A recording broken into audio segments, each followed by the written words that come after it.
मैं सुमति कुमारी history major paper 14 का साम्राज्यवादी शक्ति के रूप में अमेरिका का उदय के क्या कारण थे वर्णन करें। तो आइए प्रारंभ करते हैं।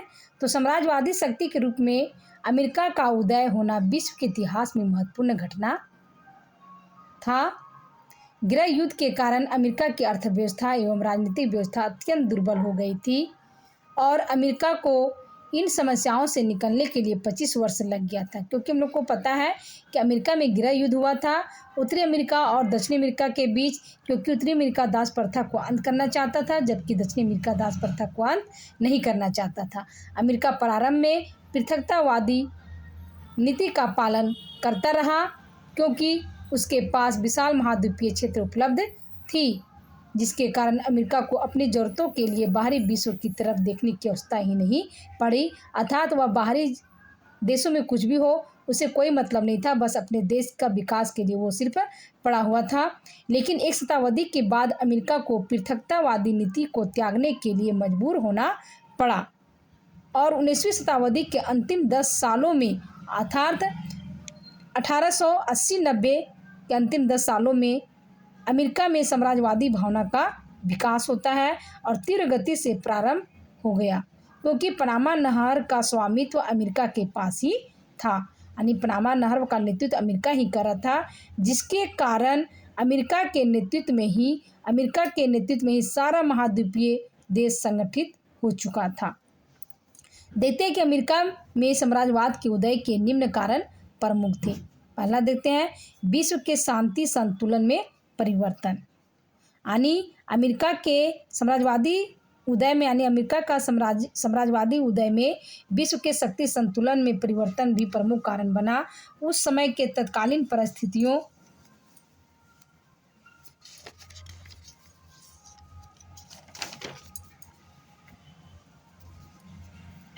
ने अमेरिका को साम्राज्यवाद की ओर अग्रसर किया। विश्व में जर्मनी महाशक्ति के रूप में उभर कर आया। देखते हैं कि विश्व में जो जर्मनी था वह महाशक्ति के रूप में उभर कर आया, जिससे ब्रिटेन के लिए चुनौती थी, क्योंकि उस समय ब्रिटेन के पास महत्वपूर्ण नौसैनिक शक्ति थी जो विश्व के किसी भी हिस्से में अपना क्षमता दिखा सकता था। कहने का मतलब जो सैनिक शक्ति थी वह सिर्फ ब्रिटेन के ही पास था और ब्रिटेन जो था वह कहीं भी अपना क्षमता को दिखा सकता था।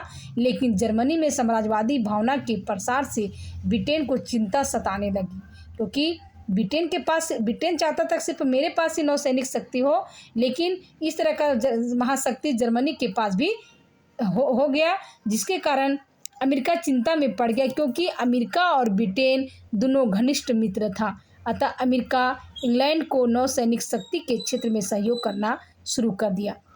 अमेरिका नहीं चाहता था कि हमारा ब्रिटेन का नौसेना शक्ति किसी तरह का हानि पहुँचे, जर्मनी के द्वारा हानि पहुँचे। इसके लिए अमेरिका ने इंग्लैंड का सहयोग करना शुरू किया तथा अपने हितों की रक्षा के लिए रुचि लेना भी शुरू कर दिया। इधर एशिया में भी देखते हैं कि एशिया में स्थित जो जापान है वह भी साम्राज्यवादी शक्ति के रूप में तीव्र गति से विकास किया, जिससे प्रशांत सागरीय क्षेत्रों में अमेरिका के लिए खतरा महसूस होने लगा, क्योंकि अमेरिका जो प्रशांत महासागर उसमें अमेरिका का कब्जा था। लेकिन जब जापान का साम्राज्यवादी शक्ति बढ़ने लगी तो अमेरिका को भी डर लगने लगा। इसी कारण अमेरिका को साम्राज्यवादी की ओर बढ़ने के लिए अग्रसर किया। दूसरा कारण में देखते हैं अमेरिका साम्राज्यवादी के रूप में देखते हैं कि दूसरा कारण आर्थिक कारण है। तो अमेरिका साम्राज्यवादी नीति का विस्तार का प्रमुख कारण दूसरा जो है वह आर्थिक कारण भी है। अमेरिका में गृह युद्ध के बाद तेजी से औद्योगिक विस्तार हुआ। अमेरिका में इस तरह के हुए आंतरिक परिवर्तन से अपने प्रभाव को बाहर स्थापित करने की ज़रूरत महसूस होने लगी, क्योंकि देखते हैं कि अचानक अमेरिका में औद्योगिक विस्तार होता है। औद्योगिक विस्तार होने से बहुत ज़्यादा उत्पादन होने लगा। अब बहुत ज़्यादा उत्पादन होने पर उसे बाजार की आवश्यकता पड़ने लगी, दूसरे देशों पर अधिकार कब्जा करने की आवश्यकता पड़ने लगी और इसके लिए अमेरिका खुले व्यापार और आर्थिक नीति को तेज़ी से विकसित करने लगा, जिसके कारण अमेरिका में तेज़ गति से उत्पादन होने लगी। अतिरिक्त उत्पादन को खपत यानी बेचने के लिए महाद्वीप के बाहर बाजार की उपलब्धता आवश्यक हो गया था। यानी अमेरिका के द्वारा उत्पादित वस्तु को बाहर बेचने के लिए उसे साम्राज्यवादी नीति को अपनाना आवश्यक हो गया। आगे कारण में देखते हैं, यह हस्तक्षेप की नीति को त्याग करना। प्रारंभ में अमेरिका के नौसेना शक्ति विश्व के अन्य नौसेना के सामने निम्न थी। प्रारंभ में हम देखते हैं कि अमेरिका के पास नौसेना शक्ति एकदम निम्न थी, उसके पास नौसेना शक्ति है ही नहीं था, क्योंकि बाहरी दुनिया से उसको कोई मतलब ही नहीं था, जिसका मुख्य कारण अमेरिका की यह हस्तक्षेप नीति थी। यानी वह दूसरे देश के पास हस्तक्षेप करता ही नहीं था, तो उसको क्या जरूरत था नौसेना शक्ति का। इसी कारण लेकिन और किसी अन्य अभियान में भाग नहीं लेता था। लेकिन बाहरी और आंतरिक परिस्थितियां ने अमेरिका की नौसेना शक्ति बढ़ाने में दबाव बनाया। जब बाहरी परिस्थितियां देखा कि हमारे से भी दूसरा देश पूरा तरह से विकास होते जा रहा है, साम्राज्यवादी की ओर अग्रसर है, तब ये भी देखा देखी सोचा कि हमें भी अपने साम्राज्यवादी विकसित करना चाहिए, जिसमें फ्रांसीसी क्रांति और पनामा नहर विवाद प्रमुख था। यानी कि अमेरिका को साम्राज्यवादी विकास को आगे बढ़ाने में प्रमुख कारण जो बना वो फ्रांसीसी क्रांति जो 1789 में हुई थी और पनामा नहर विवाद था। अमेरिका की नौसेना शक्ति को बढ़ाने में अल्फ्रेड टी महान का महत्वपूर्ण योगदान है। एक जो विद्वान है अल्फ्रेड टी महान, उनका मानना है कि जिस देश की नौसेना शक्ति शक्तिशाली होती है वही विश्व में वर्चस्व स्थापित कर सकता है। यानी अल्फ्रेड टी महान का कहना था कि जिस देश का शक्तिशाली मजबूत होती है वही देश पूरा विश्व में अपना वर्चस्व स्थापित कर सकता है, जिसे अमेरिका ने अनुपालन किया। नौसेना शक्ति के विस्तार के लिए 1890 ईस्वी में नेवल पॉलिसी बोर्ड का गठन किया गया, जिसके कारण 1898 ईस्वी में पूरे विश्व में अमेरिका का नौसेना का स्थान 5वें स्थान पर था। यानी कि अमेरिका में नौसेना शक्ति को बढ़ाने के लिए नेवल पॉलिसी बोर्ड का गठन किया गया। और नेवल पॉलिसी बोर्ड का गठन होने के बाद 1898 में देखते हैं कि तुरंत ही अमेरिका में नौसेना का जो स्थान था 5वें स्थान में आ गया, यानी विश्व में 5वें स्थान पर आ गया। और 1900 ईस्वी में उसका स्थान 3रा स्थान पर पहुंच गया। इस प्रकार नौसेना शक्ति के विस्तार के कारण अमेरिका तत्कालीन विश्व शक्तियां के बराबर लाकर खड़ा कर दिया। यानी विश्व में जो भी शक्तिशाली नौसेना शक्ति थी, विश्व में जितने भी शक्तिशाली राष्ट्र थे, उसके सामने अमेरिका भी आकर खड़ा हो गया। आगे कारण में देखते हैं, साम्राज्यवादी विकास में उदय में अमेरिका जनता की सोच में परिवर्तन। अब कहने का मतलब है कि जब किसी घर में परिवर्तन होता है तो लोगों में सोच में भी परिवर्तन आ जाता है। उसी प्रकार अमेरिका में भी सोच में परिवर्तन आ जाता है।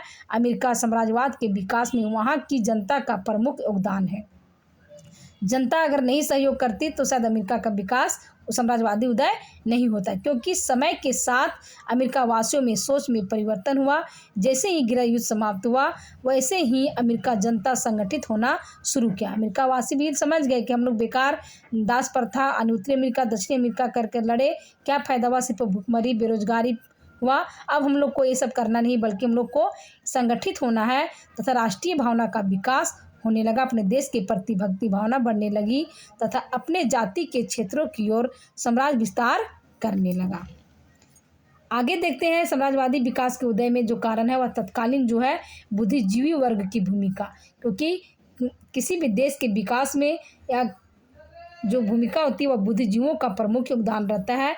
उसी प्रकार अमेरिका के साम्राज्यवादी विस्तार में जो समकालीन बुद्धिजीवी थे उनका विचारों का महत्वपूर्ण प्रभाव पड़ा, जिसमें जो विद्वान थे, बुद्धिजीवी विद्वान थे, जिसमें जॉन फिस्क एवं जॉन डब्ल्यू बार्गेस प्रमुख थे।